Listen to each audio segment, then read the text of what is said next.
grabbed him before we left the hotel, and I said, "Hey, how you doing, buddy? You nervous?" He goes, "No, I'm not." He goes, "I'm sure I will be beforehand." And so we talked about, hey, once the first hit comes, you get past that and everything. But I don't think he ever showed any signs of that. I think he just has a natural competitive fire in him, and he's the kind of guy that I think is going to play at his best when the pressure's on. On that 77-yard touchdown run, that zone blocking seemed like every man had a guy, and it seemed like that was perfect. As a coach, is that exactly what you're trying to do every single time in those blocking schemes? Yeah, you're trying to, but those other guys on the other side of the line are on scholarship too, and sometimes they're pretty good. So, Lawrence made a great block right there against an odd front. The defensive end pinched. He watched him pass, and it all obviously led to a big gain. And I think we all saw how fast Trey is too.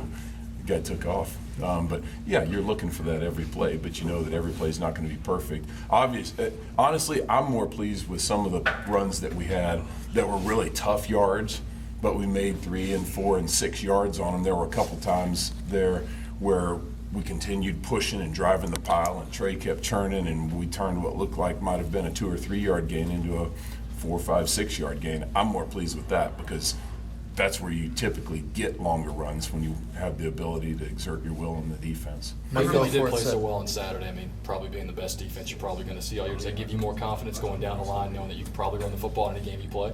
I don't know I'm ready to say that yet, but it was certainly a step in the right direction. It does give me some confidence in the fact that I think these guys will step out there and battle, and they're not going to flinch regardless of who the competition is. Mike Goforth said that Schumann was actually available to you guys in an emergency role last week. How ready to play is he, and what have you seen from him?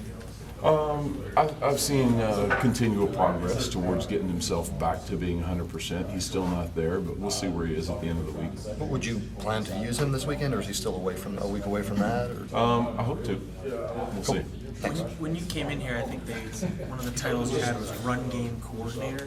What does that does that entail anything on game day? Are you calling run plays at all, or do you design? Well, honestly, all the plays that are called typically on a game day really are called on Tuesday and Wednesday and Thursday when you're game planning, and so there's a lot of ownership that Scott gives me during the week in terms of designing and implementing the plays that I think will work best against their defense. During the game, he's calling the run game, obviously, yeah. During the game, he's calling all the plays, but there are times where he may say, "Hey, Grimy, we got 3rd and 1 here. What do you like? Or do you like this or that?" Or in between series, he'll say, "Hey, Grimy, what do you think we need to hit him with this next series?" So there's some input in the game, but he's calling the runs.